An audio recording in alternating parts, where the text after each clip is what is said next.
Ah, minha neta, tem lembrança que a gente carrega como pedra dentro do peito. Não importa quantos anos passem, ela continua lá, pesando, arranhando por dentro. Hoje, com 76 anos, sentada nesta varanda de madeira que meu filho mandou reformar, olhando o vento mexer as folhas do jambeiro, eu me lembro como se fosse ontem do dia em que minha vida tomou outro rumo. Meu nome é Rosa Amélia. Nasci e cresci numa vila pequena no sertão da Paraíba, chamada Lagoa do Cedro. Lá, todo mundo sabia da vida de todo mundo, e bastava o galo cantar pra gente já sentir o cheiro do café coado passando pelas casas. As ruas eram de barro batido, as janelas sempre abertas, e a vida corria num compasso mais lento, um compasso que hoje já não existe mais. Eu era filha única. Minha mãe, Dona Clarice, era dessas mulheres que carregam o mundo nas costas sem reclamar. Alta, magra, de mãos calejadas, vivia com um lenço amarrado no cabelo e um vestido simples de algodão. Ela costurava para as vizinhas, fazia pão de queijo que todos elogiavam e cantava baixinho enquanto mexia a panela no fogão a lenha. Quando ela me abraçava, o cheiro de sabonete caseiro e folhas de alfazema me envolvia, e eu sentia que nada de ruim podia acontecer. Mas a vida, minha neta, a vida não avisa quando vai virar tudo de cabeça para baixo. Eu tinha 8 anos quando minha mãe adoeceu. Começou com uma tosse seca, que foi ficando mais forte. O calor do sertão não combinava com aquele suor frio que escorria no rosto dela.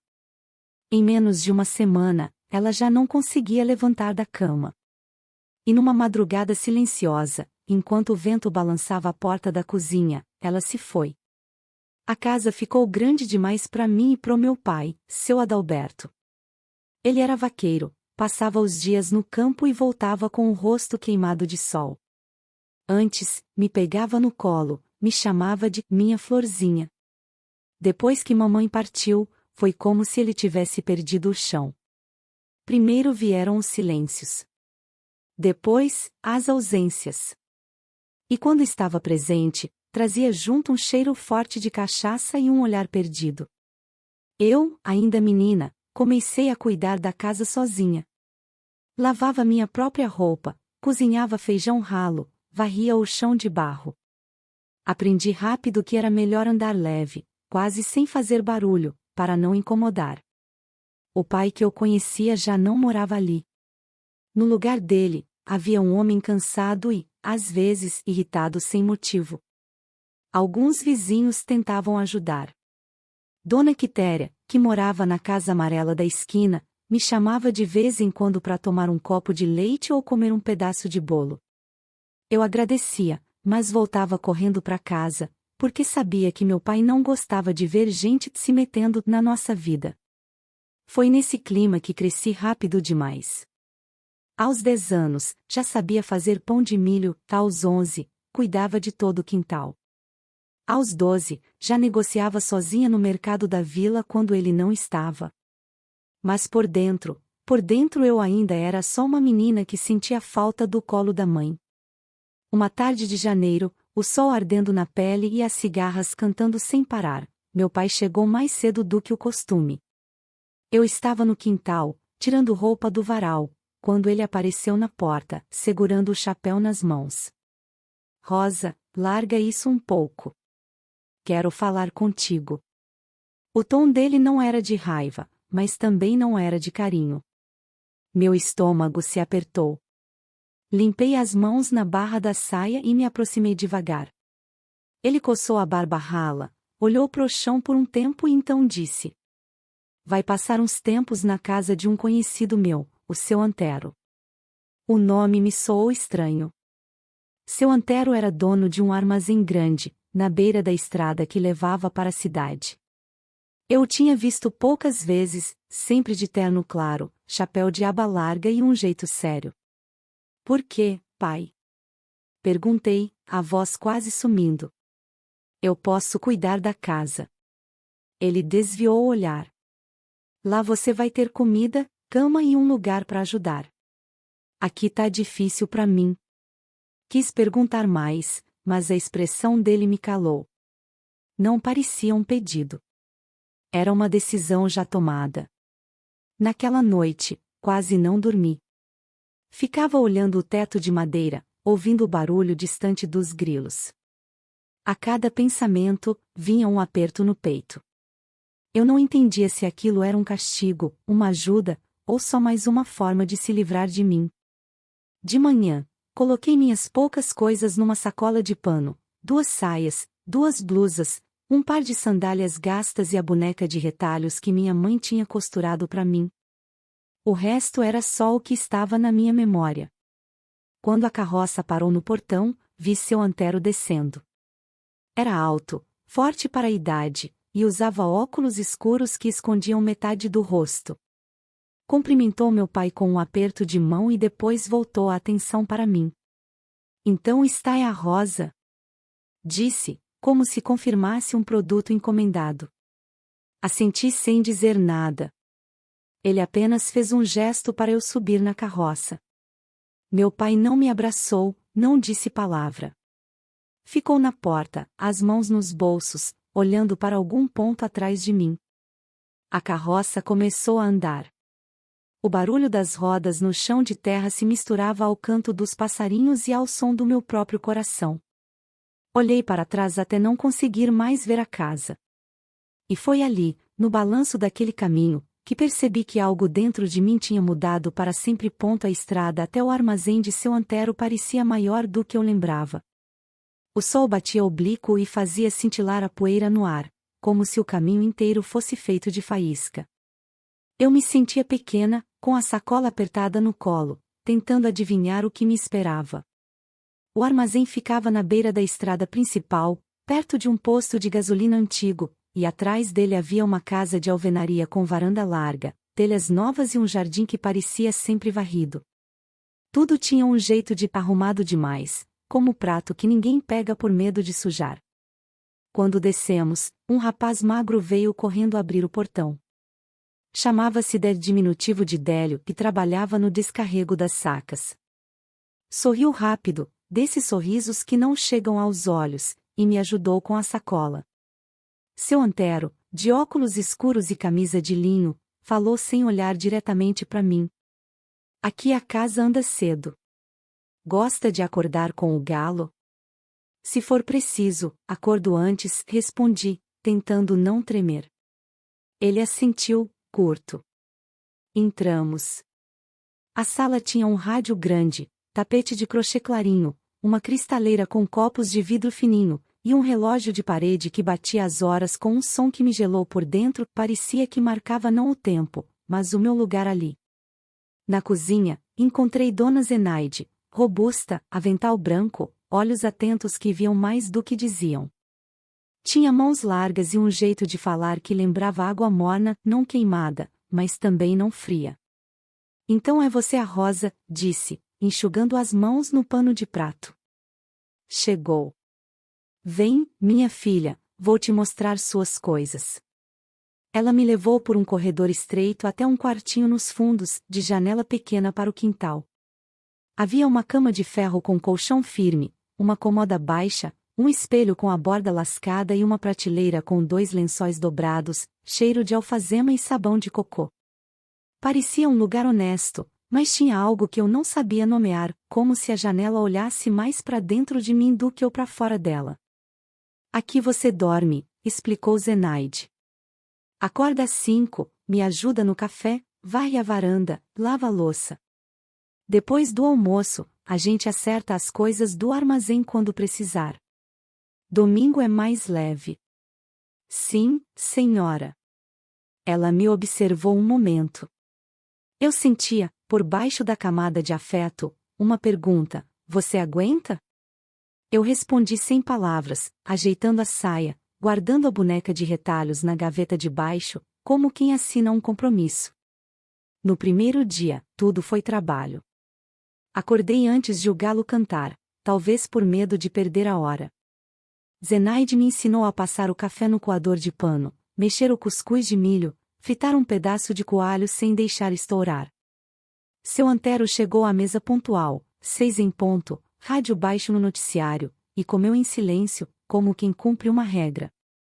Eu evitava encarar de frente, me guiando pelo barulho da xícara contra o pires, pelo modo contido com que ele cortava o pão. Depois do café, ele foi para o armazém, e o relógio de parede respirou aliviado foi a sensação que tive. Zenaide me mostrou a despensa, as panelas, o tanque, o varal. Tudo tinha lugar marcado. Quando perguntei onde guardar meus grampos de cabelo, ela sorriu de lado. Aqui, Rosa, as coisas têm lugar. Mas não se assuste, lugar também é jeito de proteger. Não entendi, na hora. Só mais tarde aquele proteger começou a fazer sentido de um jeito torto. No fim da manhã, fui com ela até a porta do armazém levar uma garrafa de suco de caju. A rua estava parada, 2 meninos soltando o peão, um cachorro dormindo na sombra da carroceria, 3 sacas de feijão empilhadas. Dentro, tudo era cheiro de grão e madeira. Seu Antero falava baixo com um freguês, apontando um caderno grosso, onde anotava o vai e vem das compras fiadas. Quando nos viu, não levantou a cabeça de imediato, tocou o tampo da mesa com a ponta do dedo, como quem confirma um pensamento invisível, e disse: "Deixa o suco aí, Zenaide. A menina vai aprendendo a somar?" "Devagar e sempre, seu Antero", respondeu ela. "Primeiro aprende a casa, depois aprende conta. Casa e conta andam juntas. Sem uma, a outra vira bagunça." Ele disse isso como se fosse norma da prefeitura. Não era conselho, era lei de dentro. As tardes eram compridas. Eu lavava, passava pano, areava alumínio. No começo, Zenaide não me deixava ir ao armazém sozinha, dizia que a rua tinha olho comprido, que língua de gente é faca sem cabo, machuca de qualquer lado que você pegue. Fui entendendo que não era apenas zelo, era uma espécie de guarda contra o que não se nomeia. À noite, depois da janta, a casa ficava quieta. Seu Antero tinha um hábito, andava pelos cômodos, tateando o encosto das cadeiras e o batente das portas, conferindo se tudo estava no lugar. Tirava os óculos escuros, deixava no aparador e passava um pano neles, devagar. Eu olhava de rabo de olho e aprendia o roteiro do silêncio dele. No terceiro dia, uma coisa pequena me ensinou muito. Eu varri a varanda quando ele parou no limiar, o rádio no volume mínimo, e falou: "Varrer é do centro para a beirada, não o contrário. A poeira volta se você traz do canto pro meio." Era verdade. Eu não tinha pensado. A correção veio sem aspereza, mas vinha com peso. A partir daí, notei que tudo nele funcionava assim: a fala exata, a pausa justa, a regra que parece inofensiva e, de repente, é ela que decide como você respira. Mandava pouco, mas o pouco que mandava ocupava a casa inteira. Zenaide, percebendo minha atenção, chamou-me para a cozinha e, enquanto cortava cheiro verde, murmurou: "Não se assusta com o jeito dele. É homem de perda. Gente de perda aprende a controlar o que sobrou." "Perda de quê?" ousei perguntar. "O que importa saber agora é que sobrou a casa. E você? O resto a gente descobre sem pressa." Fiquei com aquilo ruminando. Às vezes, à noite, ouvia uma porta que nunca se abria de dia, um quartinho fechado no corredor do meio. Ninguém falava dele. Nem eu perguntava. As casas têm silêncio próprio, minha neta, e o nosso corpo aprende a respeitar. No sábado, fui pela primeira vez ao mercado da vila com Zenaide. Ela segurava a bolsa junto ao peito, como quem protege um segredo, e me deu instruções claras. "Fala baixo. Compra rápido. Se te perguntarem, diz que a casa vai bem e que o tempo vai firmar. Mas e se o povo quiser saber de mim? O povo quer história, Rosa. Dá só um fiapo que ele tece novela. Aprende." Resposta curta acalma língua comprida. No caminho, senti alguns olhares se demorarem em mim. Um tiozinho de banca de frutas perguntou de onde eu era. Respondi o que Zenaide treinou comigo. Ele riu, enrolado em simpatia. Ah, então agora o armazém tem moça nova. Ocupação bonita é assim, faz a casa cheirar café. Era elogio e era recado. Vi que Zenaide enrijeceu o ombro. Pagamos, voltamos sem demora. Na esquina, encontrei Dé descarregando açúcar. Ele baixou a voz. Qualquer coisa, grita por mim. Nem sempre dá para escutar, mas eu corro. Agradeci, sem entender direito qualquer coisa. A vida de quem tem pouco é feita de código, até a proteção vem com uma chave que você só decifra olhando pro chão. Naquela noite, depois da janta, aconteceu algo novo. Seu Antero me chamou na sala. Estava sentado à mesa, um caderno aberto, lápis de ponta fina. O rádio em silêncio. O relógio marcava 8h10. Lê aqui pra mim, disse, apontando uma linha no caderno. Só para eu conferir se anotei como o freguês pediu. Eu lia mal, minha mãe tinha me ensinado o básico, mas as letras dançavam ainda. Cheguei perto, respirei fundo e li devagar. 20 quilos de feijão carioca, fiado até a colheita, assinatura, João Flor. A voz saiu trêmula, mas saiu. De novo, ele pediu, e mais devagar. Palavra tem degrau. Se pular, a gente tropeça. Li de novo, marcando as sílabas com a língua, quase mastigando os Q e TLH. Ele assentiu e fez uma anotação mínima na margem. Amanhã, depois do almoço, você vem. A gente pratica um pouco. Ler é serviço de casa também. Eu quis perguntar, por que eu? Mas calei. Tinha alguma coisa no jeito dele, pouco gesto, pouca explicação que me guiava mais do que falava. Quando voltei ao meu quarto, encontrei na cama um livrinho de capa azul, folhas amareladas, cartilha Caminho Certo. Zenaide, na porta, fez um sinal com a cabeça. Foi ele que pediu para deixar. E, antes que eu me alegrasse demais, estuda, mas com o pé no chão. Quem ensina, também mede. Deitei com o livrinho sobre o peito. Senti um calor miúdo, tipo brasa de fogueira.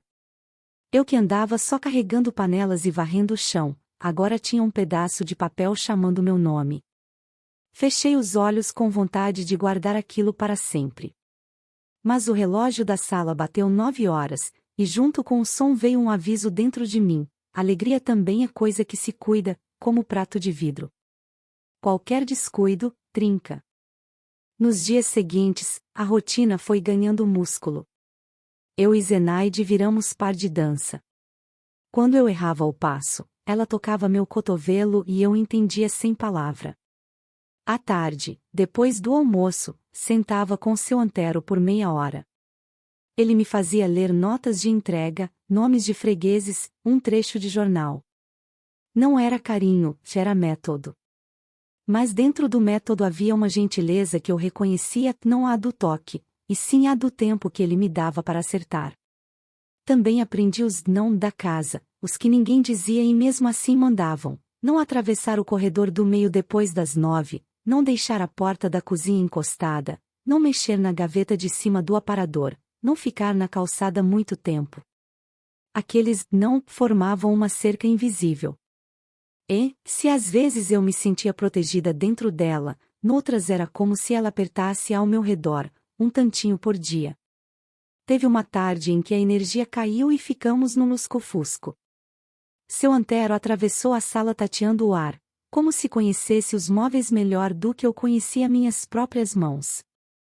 Parou perto da janela, puxou a cortina só o suficiente, e disse: quando falta luz, a casa revela os cantos.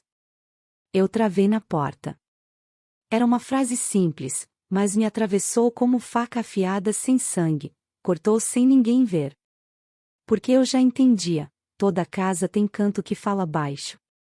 E a gente aprende a escutar, ou a fingir que não escuta. Naquela noite, quando fui guardar os pratos, ouvi a chave girar 2 vezes na porta dos fundos. Não era comum. Olhei para Zenaide. Ela ajeitou o avental, abaixou a cabeça e murmurou: Melhor assim. Gente de fora anda perguntando demais.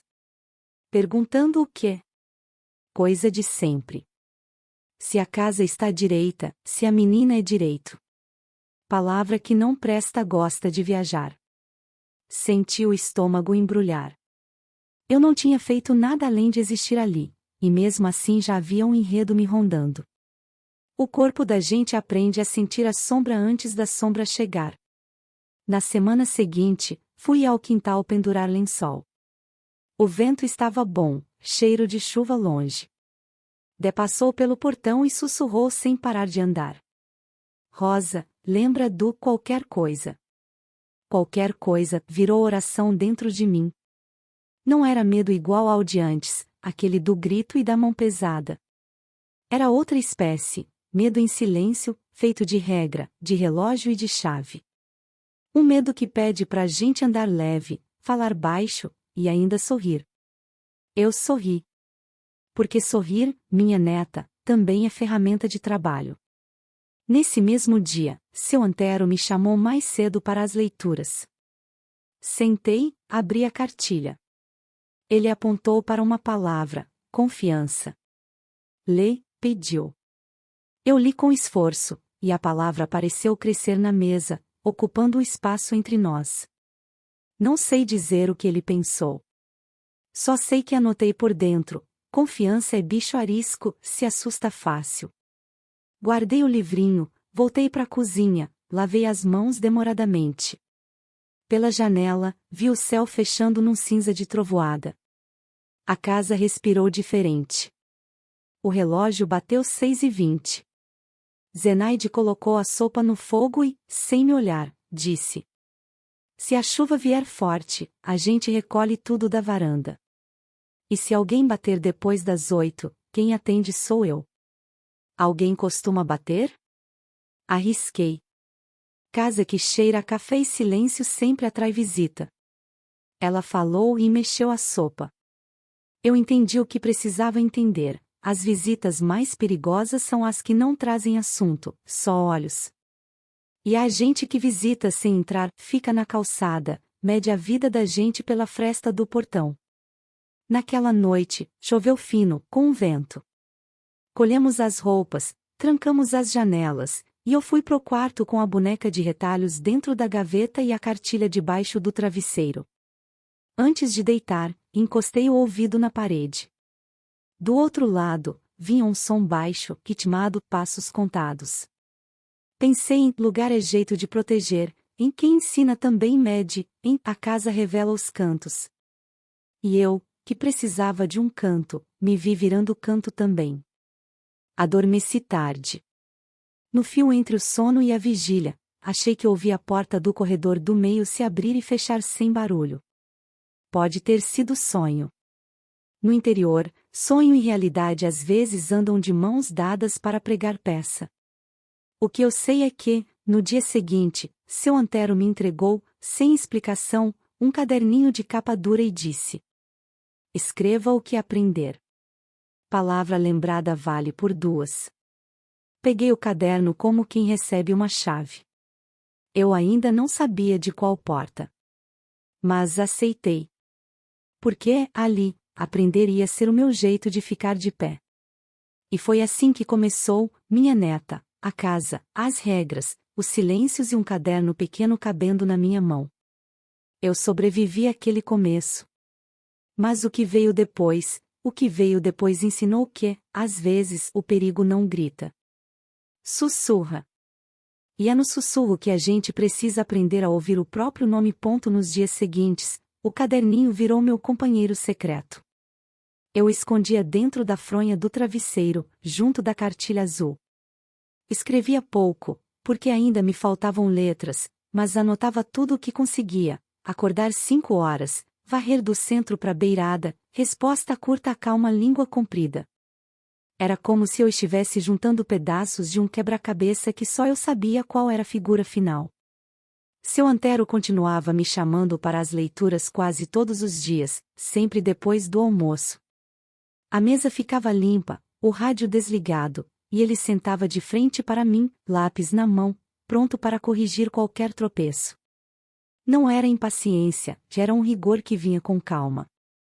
Quando eu acertava, ele apenas dizia bom e passava para a próxima frase. Quando errava, pedia para repetir, até a palavra sair redonda. Palavra mal lida é como medida errada, dizia. Estraga a receita toda.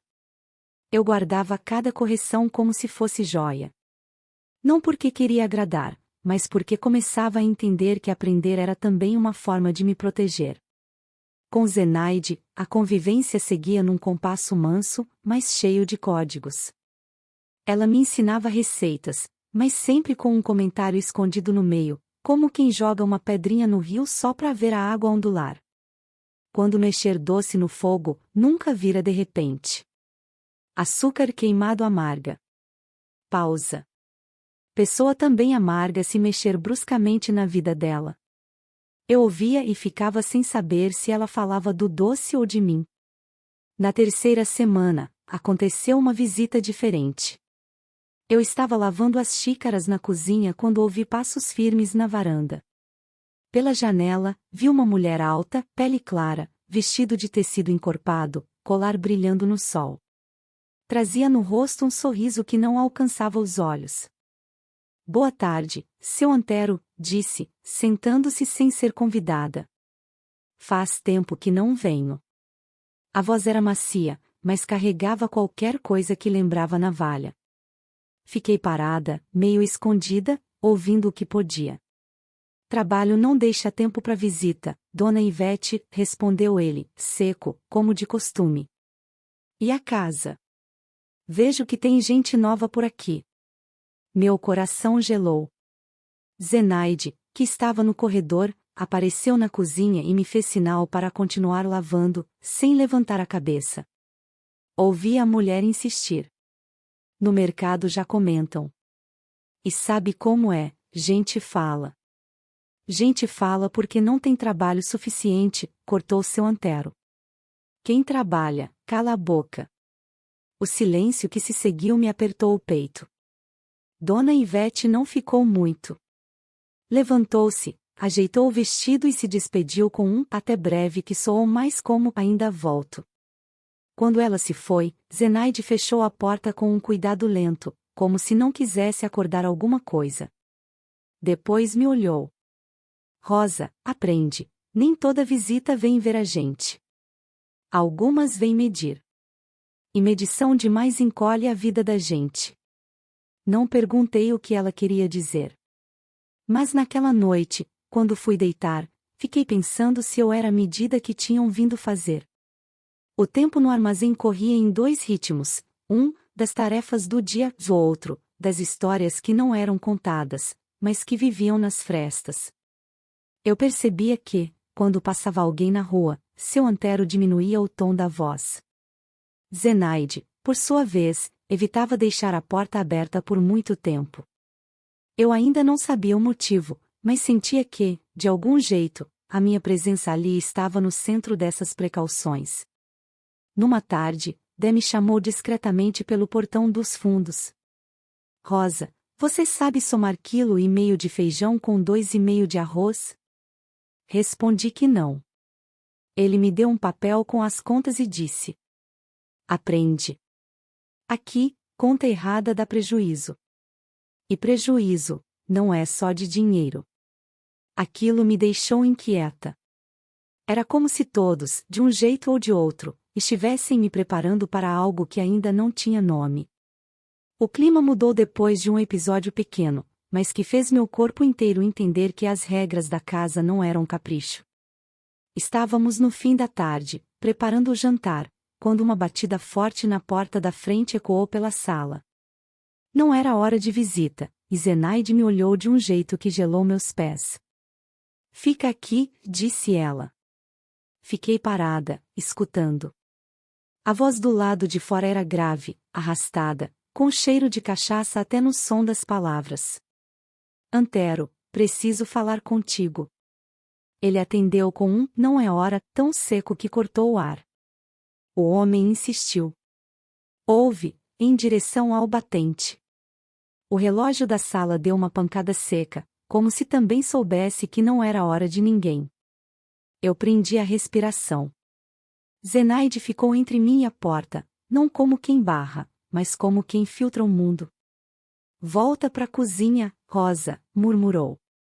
E não faz barulho. Obedeci. Da soleira, ainda ouvia um pedaço da conversa. A voz de fora, grossa, atravessou a madeira. Preciso acertar conta. Ou você esqueceu? Seu Antero respondeu baixo, porém firme, com aquele tom que eu já aprenderá a reconhecer, o tom que fazia os móveis se endireitarem sozinhos. Conta se acerta de dia. A casa tem hora. O homem riu, uma risada que cheirava bebida. Ora pra quem tem luxo. Pra quem tá apertado, é agora. Houve um silêncio que coube um mundo. Depois, o render do trinco e 2 passos até a grade do alpendre. A conversa seguiu curta, quase sem verbo, só substantivo e número. Não ouviu conteúdo, só o jeito. E, de repente, o barulho de uma moeda na palma da mão e a palavra segunda pousando como pedra. O homem foi embora batendo o calcanhar no chão, bravo com o tempo, ou com a falta dele. Zenaide voltou à cozinha com o rosto calmo, mas as mãos denunciando o resto do tremor. Enxugou o suor da testa com o dorso e me deu um sorriso que era mais um pedido. Termina a sopa, minha filha. Quando a rua bate na porta errada, a gente sustenta a chama até o vento passar. A frase ficou dentro de mim, latejando. Naquela noite, seu Antero andou a casa toda em silêncio, conferindo fechaduras, como sempre, só que, dessa vez, girou cada chave 2 vezes. A segunda volta do metal no miolo da fechadura me ensinou um idioma que eu ainda não sabia ler, o idioma de quem já perdeu e, por isso mesmo, não negocia com a fresta. No dia seguinte, ele me chamou mais cedo para as leituras. A mesa estava só com um caderno grande e um jornal dobrado. O rádio, apagado. O relógio ainda longe das 12. Sentei, e notei o lápis alinhado à beirada da página, igual régua. Lê este trecho, disse, apontando para uma coluna do jornal. Em voz clara. Era uma notícia sobre chuva no sertão vizinho, açude enchendo, estrada interditada. Li devagar. A cada tropeço, ele apenas tocava o tampo da mesa com a ponta do dedo, um toque, uma correção muda. Quando terminei, apontou o caderno, uma página com listas de nomes, pesos, prazos. Ao lado, um traço fino, e, além do traço, pequenas anotações. Prometeu trazer até sexta, viu mercadoria, pediu desconto. Agora lê como se fosse seu. A lista é teto. O que está depois do traço é parede. Sem parede, teto cai. Demorei a entender. Aos poucos, fez sentido, não bastava somar quilos e reais, era preciso ouvir o que não estava escrito, a história por trás do número. Eu repetia, e ele acrescentava uma palavra, atenção. Quando acabei, guardou o jornal, fechou o caderno e disse sem me olhar. Se alguém bater fora de hora, não é você quem atende. Isso não é trabalho de menina da casa. Assenti com a cabeça, como se pudesse ele ouvir o movimento. Quis perguntar por quê, mas o porquê já tinha resposta, porque a casa tinha cerca, e cerca não é só madeira, é regra. As semanas seguintes criaram um equilíbrio tenso, como rede bem esticada, firme, mas qualquer puxão desequilibraria. Eu fazia a rotina com Zenaide, ia ao mercado de tempos em tempos, aprendia no caderno com seu Antero. Devinha e ia, sempre com pressa e generosidade. A rua, por sua vez, fazia o que a rua faz bem, olhava. Às vezes com curiosidade, outras, com aquele tipo de respeito que não é elogio, é cálculo. Foi nessa maré que Dona Ivete voltou. Tarde de céu pálido, vento parado, poeira sentando devagar. Ela entrou com perfume forte e pergunta fria. Boa tarde.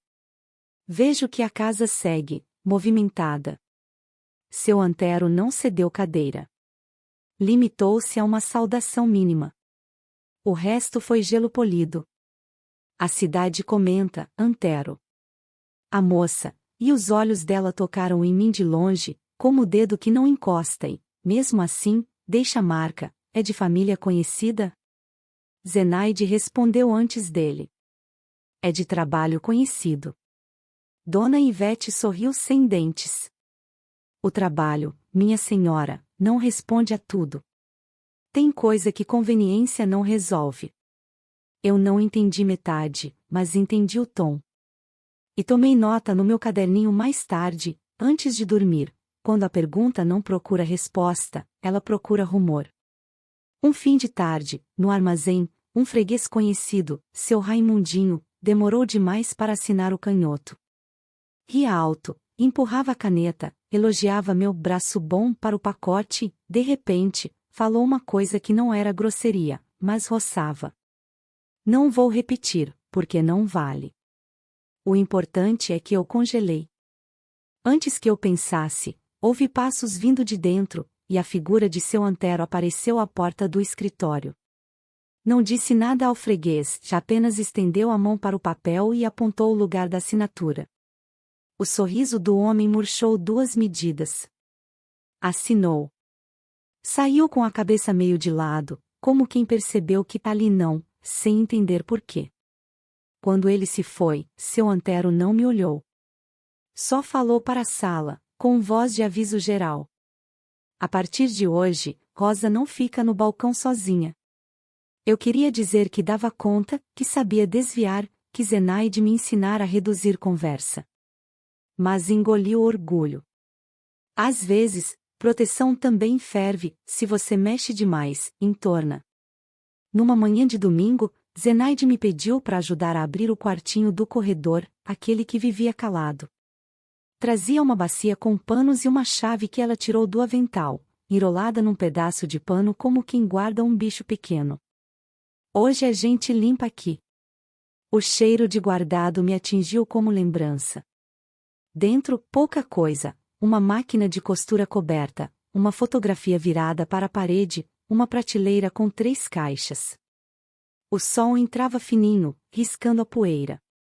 Zenaide tirou o pano da máquina, passou a mão na madeira. Eu fiquei quieta, esperando ordem. Varre devagar, disse. E não mexe nas caixas. Assenti. Enquanto eu varria, ela virou a fotografia com cuidado. Vi de relance, um casal, um sorriso quase inteiro, um vestido claro, uma sombra no canto escondendo qualquer alegria que sobraria. Zenaide percebeu meu olhar e, com uma gentileza firme, devolveu o retrato à posição anterior, parede.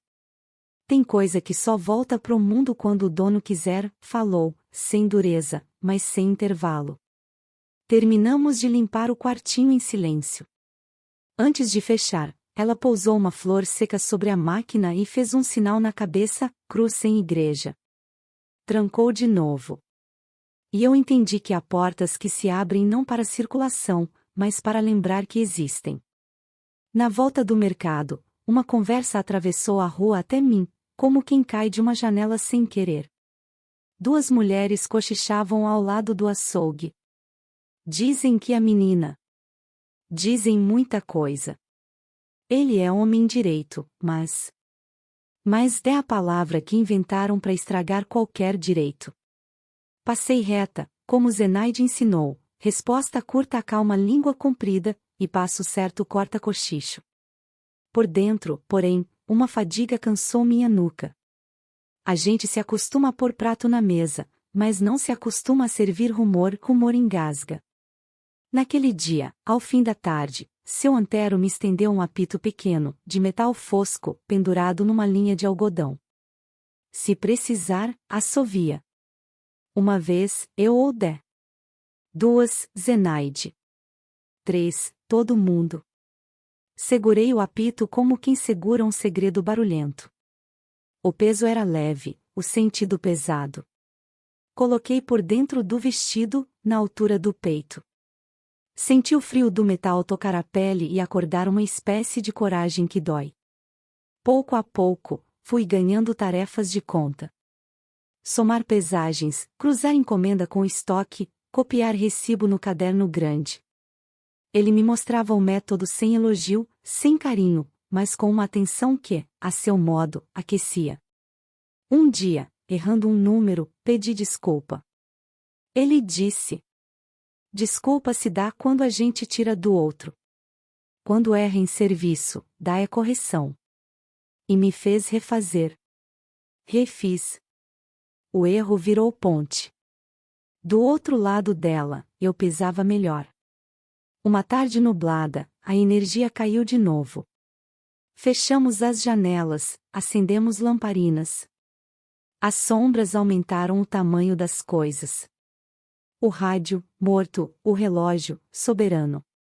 Eu e Zenaide cortávamos legumes na cozinha, e o silêncio era tão grosso que dava para escorar nele. Então, batidas leves no portão. Uma, duas, pausa, mais uma. Não era a força de quem exige, era a educação de quem não deveria estar ali naquela hora. Zenaide me olhou, e eu já sabia, fico. Ela foi. Ouvi vozes baixas, um nome que reconheci, delegacia, depois anônimo, depois averiguar. Senti o chão fugir um pouco debaixo do pé. Quando voltou, Zenaide veio com o rosto de sempre, mas o avental apertado demais na cintura. Vão passar aqui amanhã de manhã, disse. Pedido de ver como andam as coisas. Pedido de quem? Perguntei, e a pergunta saiu antes de eu vesti-la com prudência. De quem gosta de pôr a colher onde não foi chamado. Não dormi direito naquela noite. Fiquei pensando em tudo que pudesse ser motivo: o balcão, o apito, a porta girada 2 vezes, o quartinho, a sopa, o jornal, a cartilha, a minha cara no mercado. Pensar não resolveu. Deitei com a mão em cima do caderninho, como se papel fosse escudo. De manhã, a casa estava ainda mais arrumada do que sempre.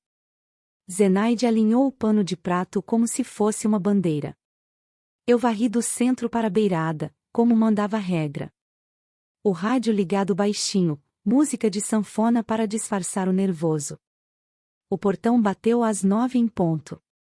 Não era o mesmo homem da noite do dinheiro. Eram 2, um com prancheta, outro com cara de voto. Disseram bom dia, olharam tudo como quem mede terreno. Rotina, explicaram. Tem sido pedido pela vizinhança. A gente zela. Zela. Às vezes, a palavra certa escorrega pro lado errado. Zenaide respondeu por nós. Eu fiquei um passo atrás, naquele lugar que não é invisível, mas também não se oferece. Abriram o armário com o olho, passaram pela sala sem tocar, perguntaram de horários, de tarefas, de como é o trato com a menina. Seu Antero respondeu com frases curtas, números exatos e pausas que não davam margem. Eles anotaram. Agradeceram. E, antes de ir, um deles, o da prancheta, ensaiou uma simpatia. A cidade elogia o armazém, viu? Só quer saber se a moça está bem cuidada. Zenaide sorriu com a delicadeza de quem devolve prato sem aceitar comida. Está. Aqui, até o café tem hora e medida. Eles foram embora. A casa soltou o ar, devagar. Eu ainda senti a marca do olhar deles no corredor. Seu Antero guardou a caneta no bolso da camisa e me chamou para a mesa. Abriu o caderno grande, puxou o lápis e disse: Rosa, lê este nome. Li, era o meu. Em letras firmes, na margem de dentro, Rosa, responsabilidade de leitura e soma, Zenaide supervisiona. Eu não entendi o que aquilo era até ele completar. Escrevi aqui porque o que vale é o que está escrito. Agora, se alguém perguntar, você tem função definida. Casa que tem escrita tem chão. Senti um calor na cara. Não era vergonha, já era uma espécie de pertencimento que não faz barulho. Zenaide, da cozinha, murmurou. Papel da coberta em dia de vento. E eu anotei no meu caderno menor, função escrita é coberta. À tarde, choveu sem vontade. Daí entrou apressado com 2 sacas e, antes de sair de novo, cochichou. O povo do posto comentou que Dona Ivete andou no ouvido de meio mundo. Diz que quer o bem da casa. Bem é uma dessas palavras que se estragam fácil. Às vezes, o bem de um é só a ordem do outro. Eu respirei pelos cantos, como Zenaide me ensinou. Fiz o café, arrumei a mesa, e o dia seguiu como se não houvesse nada pairando no teto. Mas havia. A gente aprende a viver com o que paira. À noite, já com a casa toda fechada, seu Antero me chamou na sala para uma leitura curta. Era um parágrafo de livro velho, o mesmo Iracema que eu já tinha visto noutro lugar da minha vida, ou talvez fosse só minha memória me pregando peça. Li baixinho, mastigando as sílabas como quem prova comida nova. Quando terminei, ele fez um gesto que nunca havia feito, apontou a poltrona da frente. Senta um pouco. Sentei, dura como pau a pique. Ele ficou em silêncio. Só o relógio falou por nós. Depois, disse: aqui dentro, ninguém dá ordem no que você sente. No que você faz, eu mando e Zenaide manda. No que você sente, quem manda é você. Demorei a responder. Sim, senhor. Ele assentiu, quase imperceptível, e levantou. A leitura acabou, o aviso ficou.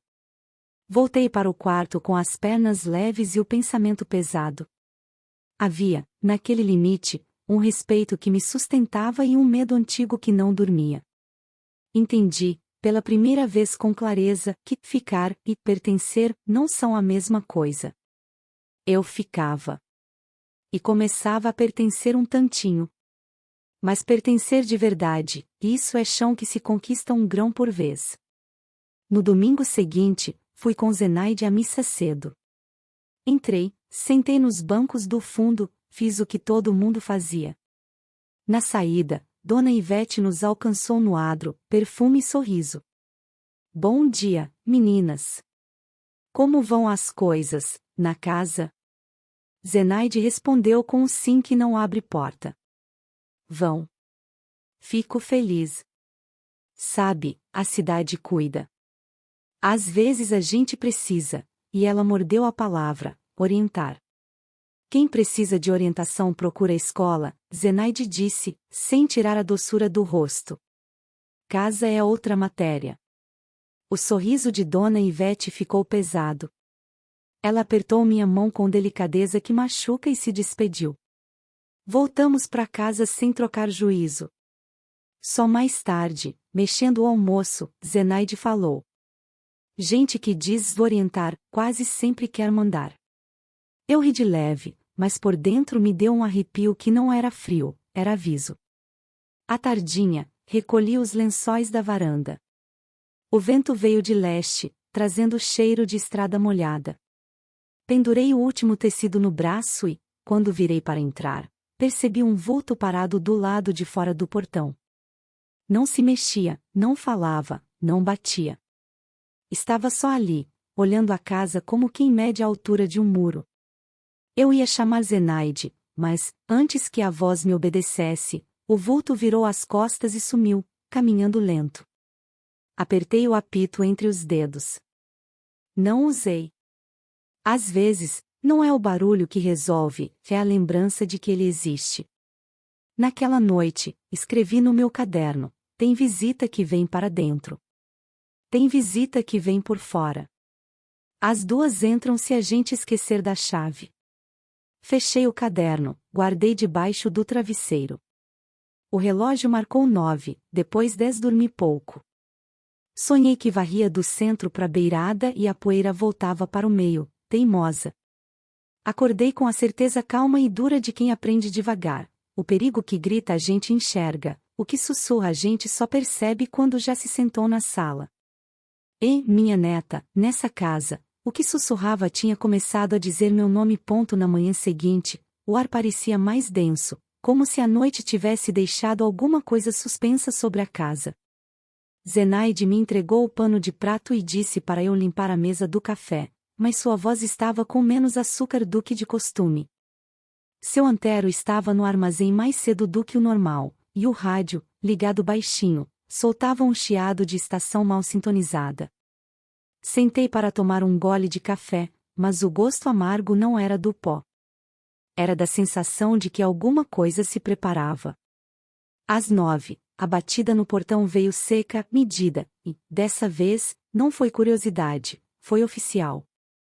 2 homens, camisa engomada e prancheta na mão. Um deles eu reconheci de longe, era o mesmo que vigiava a saída da missa. Zenaide foi abrir. Recebeu-os com aquele sorriso que não abre porta, só fecha a conversa. Mas eles insistiram. O senhor Antero está? Chamaram. Ele veio, limpo, camisa clara, sem pressa no passo. Cumprimentou os 2 com o mínimo necessário. Recebemos, o da prancheta começou, um pedido de averiguação. Dizem que a menina trabalhando aqui em condição. Não completou.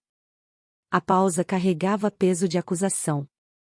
Senti meu rosto esquentar. Zenaide, de pé, ficou como coluna, firme, mas discreta. Seu antero respondeu com um tom de pedra. Aqui ninguém trabalha sem cama, sem comida e sem respeito. O outro homem, mais baixo, coçou o queixo e soltou. É só formalidade. Precisamos fazer perguntas. Foram para a sala.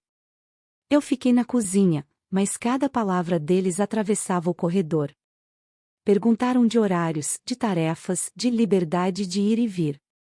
Seu antero respondia com frases que eram tijolos, sem enfeite, sem buraco. Zenaide completava quando necessário. Meu nome foi citado. Meu estômago se apertou. E a menina? Podemos falar com ela? Um deles perguntou. Antes que alguém dissesse sim ou não, eu mesma apareci na porta. Não por coragem, por não aguentar mais ouvir sem poder dizer nada. Estou bem. Como nunca estive, falei, olhando direto para o da prancheta. Tenho cama, comida, roupa limpa. Aqui me tratam com respeito. Ele franziu o senho. Você poderia ir embora se quisesse? A pergunta ficou parada no ar, feita de ferro. Pensei na minha vida antes de chegar ali, no que significava ir embora e para onde eu iria. Respondi devagar. Poder, eu posso. Mas querer é outra coisa. Anotaram, agradeceram, e saíram. O som do portão fechando foi como uma pedra caindo no fundo de um poço. À tarde, no armazém, o movimento foi pouco. Dé encostou perto da balança e disse baixo. Aqueles 2? Vieram também perguntar no posto. Dizem que tem gente importante puxando esse fio. Gente importante? Perguntei. Importante para eles. Para mim, é só língua que alcança longe. Voltei para casa com as palavras de Dé latejando na cabeça. No fim do dia, seu antero me chamou mais cedo para as leituras. Abriu um envelope e tirou um papel carimbado. Leia.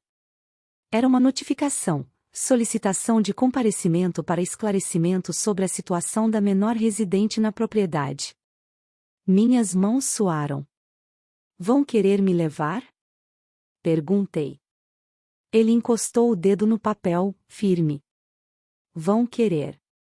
Mas querer não é poder, Rosa. Fechou o envelope e o guardou na gaveta. Depois, apontou para a cartilha. Hoje, vamos ler sobre promessa. Abri na página e li, tropeçando um pouco. Promessa é um compromisso que se cumpre com palavra e com ato. Quem promete sem cumprir, mente. Quem promete e cumpre, constrói. E quem promete para se proteger? Perguntei. Ele ficou um momento em silêncio, depois respondeu. Isso não é promessa. É acordo. E acordo bom é o que deixa os 2 de pé. Não entendi tudo na hora. Só entendi que estávamos prestes a fazer um acordo, e que meu nome estava dentro dele. À noite, choveu grosso. A luz piscou 2 vezes antes de apagar de vez. Zenaide acendeu lamparinas, e eu fui fechar a janela da sala. Pela vidraça, vi um vulto parado do outro lado da rua. Não se mexia, não tinha guarda-chuva. Só estava ali, olhando. Chamei Zenaide. Quando ela se aproximou, o vulto já tinha sumido. Ela olhou para a rua, depois para mim. Tem olhar que é recado. E recado a gente não responde. Na manhã seguinte, o clima estava mais pesado que o ar úmido. Seu Antero me chamou para o escritório. Sobre a mesa, 2 papéis. Um deles eu reconheci, o da notificação, o outro, não. É um documento de guarda, disse ele. Se for assinado, você fica sob minha responsabilidade até a maioridade. Mas precisa da assinatura do seu pai. O nome pai soou como porta batendo. Eu não o via desde que saíra de casa. E, por tudo que eu sabia, ele só assinaria se tivesse ganho nisso. Meu peito se fechou. E se ele não assinar? Aí vamos ter que pensar em outro tipo de acordo. O jeito que ele disse outro tipo me deixou gelada. Mas algo dentro de mim também sabia, qualquer que fosse esse tipo, seria para eu ficar. E, naquele momento, ficar era o que eu mais queria, e, talvez, o que mais me amedrontava. Naquela noite, escrevi no caderno: acordo é como cerca, segura quem está dentro e afasta quem está fora. Mas quem constrói a cerca decide a altura dela. E eu não sabia se a minha cerca estava sendo feita para me proteger, ou para me prender. No outro dia, a casa acordou antes do galo. Nem o café tinha subido no coador e eu já sentia o estômago roncando como se fosse de susto, não de fome. Zenaide ajeitou o lenço no cabelo com mais força do que o comum e me entregou um pedaço de pão, quase como quem entrega um bilhete: come e respira. Seu Antero vestiu a camisa clara de botões firmes, passou um pano nos óculos, mesmo usando-o só do lado de fora, e guardou 2 papéis dobrados no bolso do peito. Eu sabia quais eram, a notificação e o termo de guarda. Vamos, disse, sem pressa, mas com um rumo. Fomos pela estrada que corta a vila ao meio, onde o pó vermelho se agarra no sapato e parece que quer vir junto com a gente para casa. Passamos pelo posto, pelo açougue, pela vendinha de seu Gedião. Eu conhecia cada fachada, mas naquele dia elas me olharam de volta. À porta do boteco, o ventilador de teto girava desanimado. E lá, num canto, como sempre acontecia quando a vida desaprende de acertar, estava meu pai. Ele estava mais magro, o chapéu desbeiçado, o queixo por fazer, um cheiro que misturava suor e resto de cachaça antiga. Quando me viu, não veio abraço nem pergunta de como você tá. Veio uma risada curta, de quem está com pressa de resolver sem olhar nos olhos. Rosa. E virou para Antero com a mesma boca. O senhor quer papel, é? Seu Antero encostou 2 dedos no balcão, como quem pede ao mundo que não balance. Quero o que protege a menina. Documento de guarda. Assinado e reconhecido. Ela fica sob minha responsabilidade. Comida, cama, escola do que der, e respeito. Até a maioridade. Meu pai coçou a nuca, olhou para os lados, buscando testemunha que concordasse com ele antes mesmo dele falar. E eu fico com o quê? A pergunta veio seca, sem vergonha. Não mencionou dinheiro, não precisava. No interior, há perguntas que já chegam respondidas. O dono do boteco fingiu arrumar garrafas. 2 homens deram risada baixinho. Eu senti os dedos procurando o apito por dentro do vestido, só para ter certeza de que ele estava ali, frio contra a pele. O senhor fica com sua paz, respondeu seu Antero. E com a certeza de que não terá mais cobrança sobre a menina. Eu acerto aqui o que for de obrigação da casa. Meu pai apertou os olhos, calculando. A obrigação da casa, Quer dizer o quê, precisamente? Seu Antero não mudou o tom. Quer dizer que, se houver dívida de comida anotada no caderno do armazém, a gente conversa. O que não vou negociar é gente. O que é da menina, volta pra menina em forma de estudo, roupa e cuidado. O resto, se for justo, eu pago. Mas no cartório. E com recibo. A palavra cartório pesou no ar. Papel com carimbo muda conversa. Meu pai franziu a boca, como quem prova fruta verde. Cartório é coisa de rico. Cartório é coisa que vale quando o vento muda, devolveu Antero. Houve silêncio. O ventilador fez um teque e parou. Eu respirava pelas frestas. Se tiver recibo, eu assino, disse enfim meu pai. Mas não é hoje. Hoje tenho coisa para resolver. Amanhã, no fim da tarde. No cartório, às 4, cravou Antero. E não chega virado de pinga. Quem riu foram os outros. Meu pai não. O olhar que ele me deu não era de amor, era de lembrança do que ele tinha perdido e não sabia nomear. Foi embora arrastando o chinelo, com o corpo inteiro dizendo que não gostava de promessas com hora marcada. Voltamos em silêncio. No caminho, Zenaide apareceu do nada, como se tivesse sido chamada pelo meu medo. Não perguntou, deu certo, perguntou o que importava. Ele vai?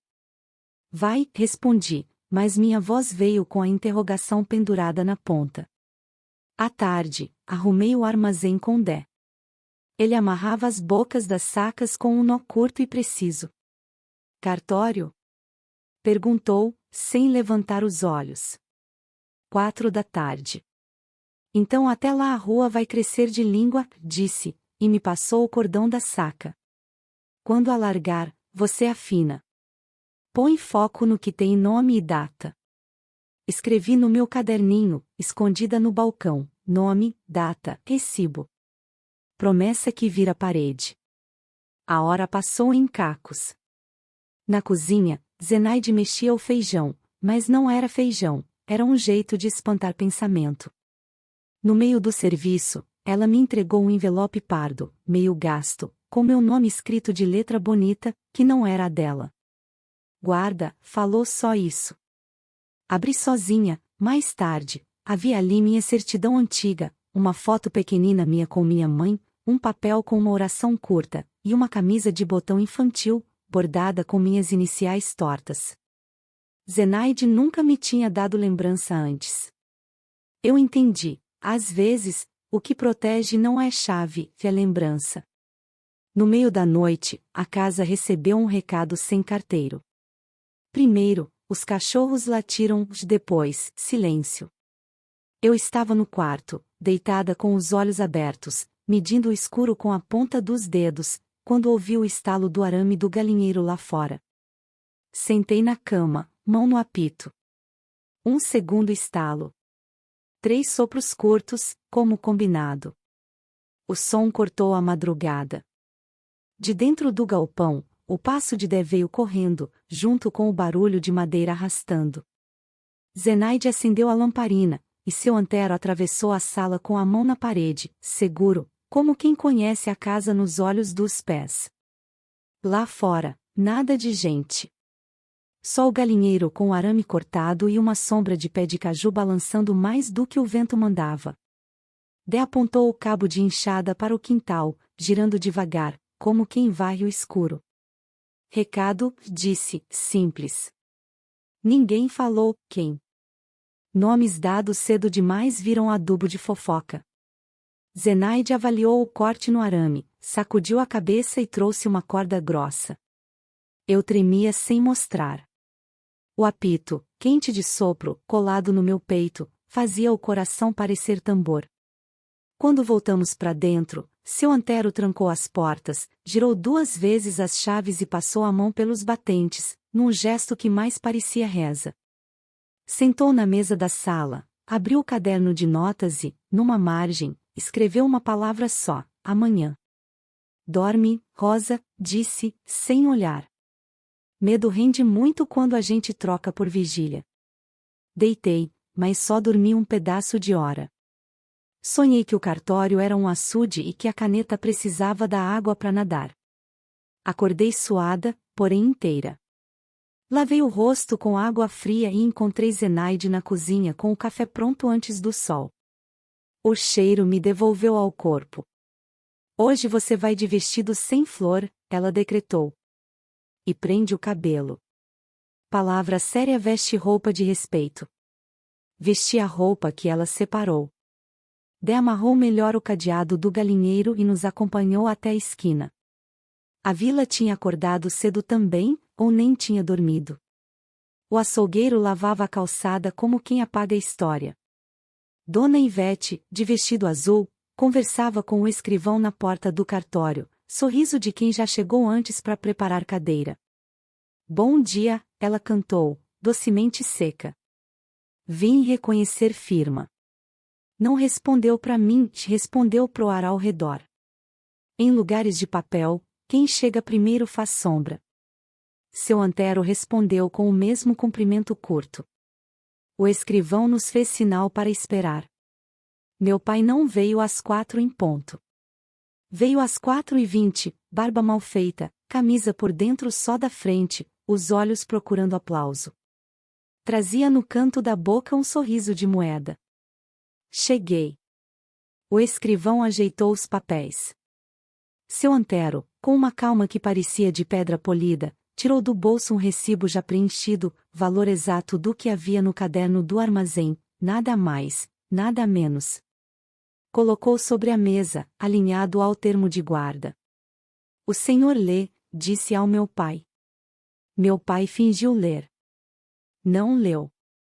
Olhou para Ivete, que aproximou meio passo, como se fosse conselheira recém-contratada. Está tudo, muito organizado, ela comentou. Até demais. Organização não morde, devolveu o escrivão, cansado. Assina, Joaquim, disse Antero, pela primeira vez chamando meu pai pelo nome, como quem puxa de volta o que é de direito. Meu pai pegou a caneta, pesou a mão, devolveu a caneta à mesa. Olhou para mim. Por um segundo, eu procurei algum resto do homem que um dia me levantou do chão e me chamou de minha florzinha. Não estava ali. O que havia era cálculo. Falta uma coisa, ele disse. Eu assino, se ela prometer me visitar quando eu quiser. As palavras me cortaram por dentro com aquela lâmina fria que não sangra por fora. Não era pedido, já era coleira. Zenaide, sem tocar em mim, encostou a presença no meu ombro. Seu antero respirou, fundo, uma vez. O escrivão pigarreou. A visita é assunto da família, murmurou o escrivão, tentando salvar a formalidade. Família é quem cuida, Zenaide respondeu, sem alterar a voz. Eu falei antes de pensar que não devia falar. Eu posso visitar o senhor quando puder, disse ao meu pai. Não quando quiser. Quando puder. E onde for seguro. Meu pai riu torto. Seguro para quem? Para mim, respondi, e senti minha voz tomar corpo como se tivesse tirado os sapatos velhos. Dona Ivete endireitou o colar no pescoço. Que menina respondona. Que menina viva, corrigiu Zenaide, com doçura de faca guardada.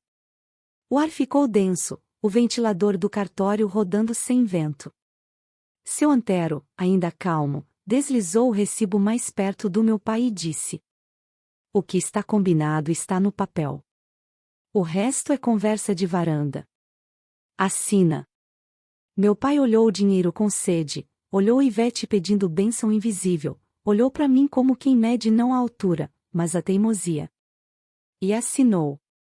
O escrivão carimbou com força, como quem sela um telhado antes da chuva. O som do carimbo bateu dentro do meu peito como um batuque. Saímos do cartório sem pressa de festa. Dé esperava do outro lado da rua, com as mãos no bolso, olhos firmes. Quando cruzamos, ele não perguntou nada, só fez o gesto de sempre com o queixo, vamos. Na esquina, ouvi ainda a voz de Ivete, fina como arame. Antero, papel não educa. Ele não virou. Mas impede abuso, disse, tão baixo que só quem queria entender entendeu. Voltamos para casa. Quando passei pelo portão, senti as pernas bambas.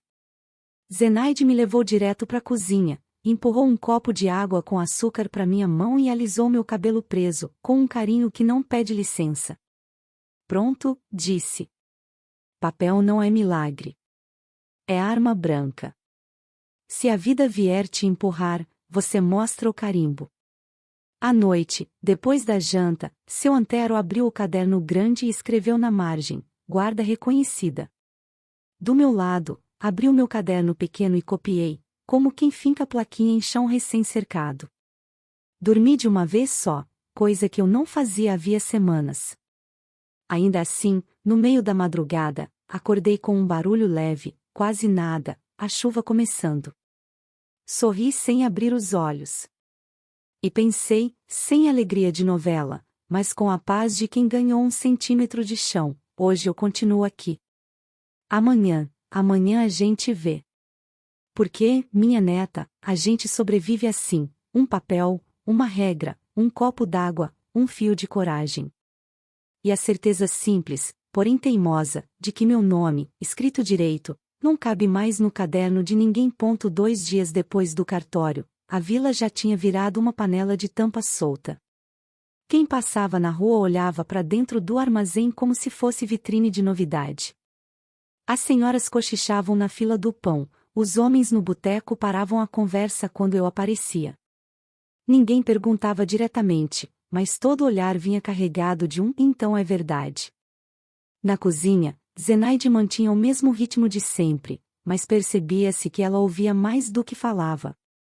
Seu Antero, por outro lado, passava mais tempo no armazém, com o rádio desligado e os cadernos abertos. Ele anotava tudo: compras, dívidas, nomes, datas. Parecia estar se preparando para algo que eu não via, mas sentia. Naquele fim de tarde, ele me chamou para ajudar a contar o estoque.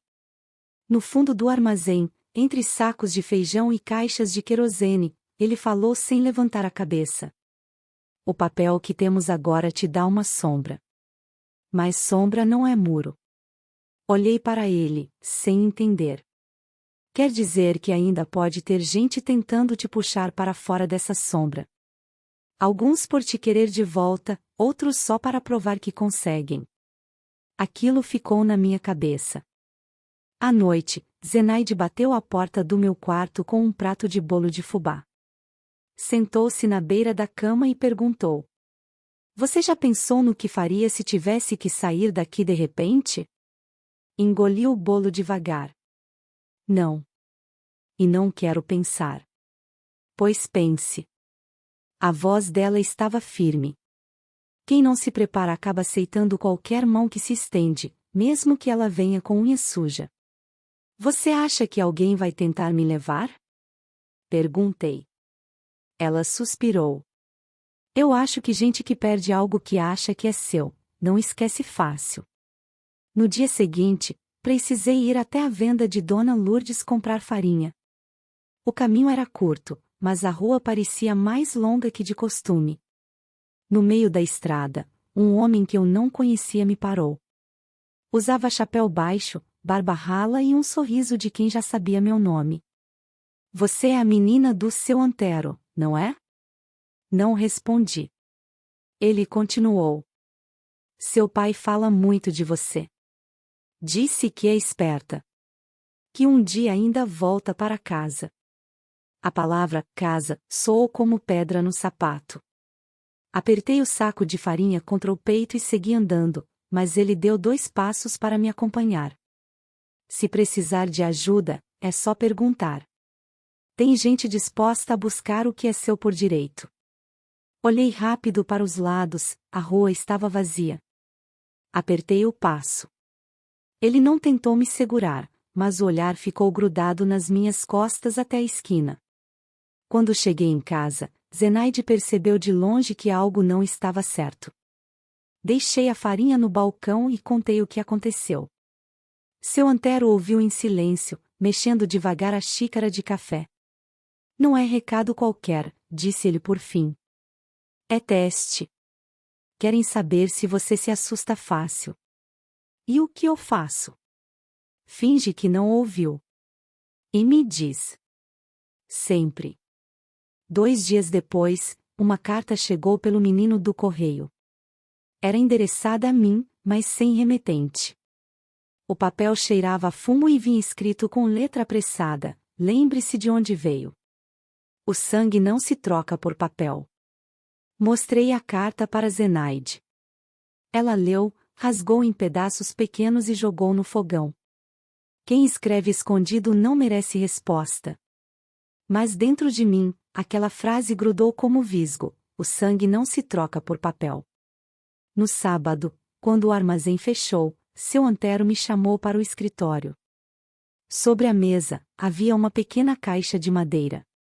Ele abriu e mostrou, dentro, um conjunto de chaves diferentes, um caderninho e um envelope com meu nome.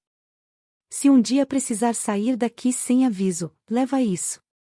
Não pergunta, não espera, não volta para pegar nada. Para onde eu vou com isso? Para onde essas chaves abrirem? Não perguntei mais. Sabia que, se ele estava dizendo, era porque já havia pensado no pior. Naquela noite, não consegui dormir. Fiquei ouvindo cada estalo da casa, cada rajada de vento nas telhas. No meio da madrugada, o barulho veio de novo do quintal, não o estalo de arame, mas o som de passos lentos, como se alguém estivesse medindo a distância até a porta. Segurei o apito. 3 sopros curtos. A resposta veio quase imediata, passos correndo pelo lado de dentro, a voz de Dé, seca. Quem tá aí? Silêncio. Depois, um riso baixo, perdido no escuro. De manhã, encontrei um pedaço de pano amarrado na grade do portão. Era de uma camisa velha do meu pai. Zenaide olhou e disse: agora não é mais teste. É aviso. E, pela primeira vez desde que cheguei naquela casa, vi medo nos olhos dela. O pano amarrado no portão ficou na minha cabeça a manhã inteira, como nó que a gente não desfaz com força, só com paciência. Zenaide não comentou mais nada. Fez o que sempre faz quando o medo passa pela cozinha, aumentou o fogo do feijão e diminuiu o das palavras. Seu Antero, por sua vez, não mudou a rotina. Abriu o armazém na mesma hora, alinhou os cadernos, conferiu o troco. Mas havia uma diferença quase invisível: ele deixou a porta lateral destrancada, a que eu sabia, pelo jogo de chaves, que dava para o quintal do ferro velho de seu Caetano. Se o vento virar, Rosa, você sabe o caminho, disse, sem me encarar. Eu assenti com a cabeça. Saber o caminho virou reza quieta. No meio da tarde, Dona Ivete apareceu no balcão com um lenço novo no pescoço e aquele sorriso com orla de gelo. Comprou 2 quilos de açúcar, pediu fiado para uma conhecida e, no fim, soltou baixinho, como quem comenta o tempo. Tem homem rondando a rua de trás. Diz que é pai preocupado. Pai quando preocupa demais atrapalha. Eu não respondi. Resposta curta acalma língua comprida. Entreguei o papel do peso, e ela foi embora como quem deixa um perfume que não é bom nem ruim, é aviso. Quando a tardinha caiu, Dé encostou na grade e falou de queixo. Hoje a gente dorme com a enxada na mão. Não é pra usar. É pra mostrar que tem quem segure. Foi assim que a noite chegou, com lamparina acesa, chave girada 2 vezes e cada um em seu posto que não tinha nome, mas tinha sentido.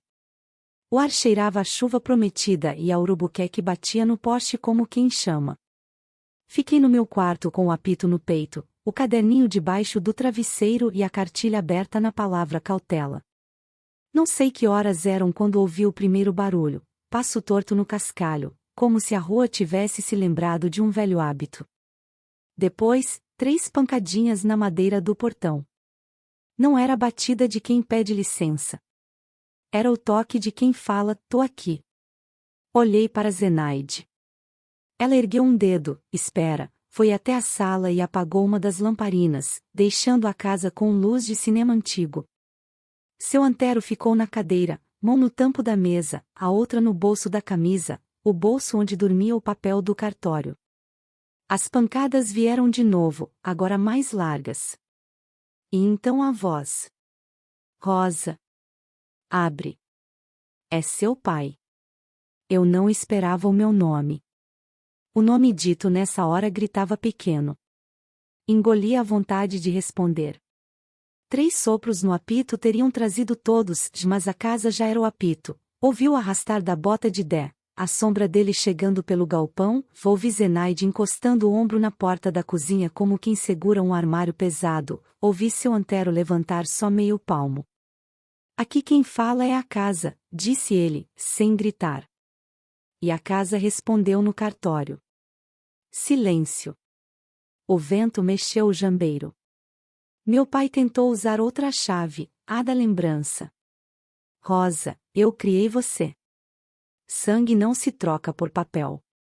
Eu fiquei com as mãos nas laterais da cama, lembrando da foto pequena com minha mãe dentro do envelope de Zenaide. Sangue não é moeda, pensei. É caminho. E caminho, a gente escolhe por onde pisa. Sangue sem cuidado vira ferida, respondeu Zenaide, mansa. E ferida não manda em ninguém. Meu pai riu curto, não de humor, de desespero. O riso de quem sabe que, do lado de dentro, o mundo alinhou os móveis.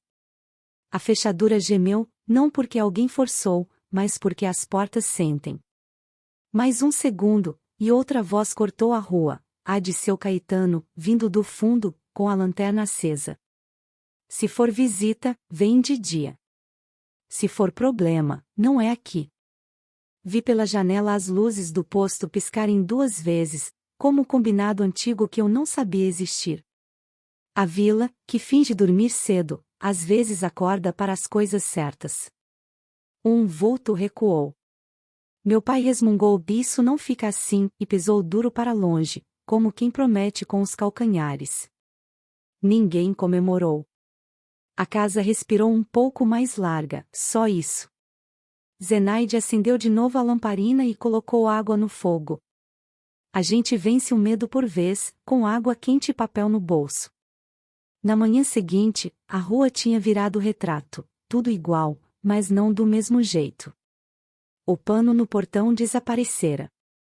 No armazém, seu Antero me chamou cedo para as leituras.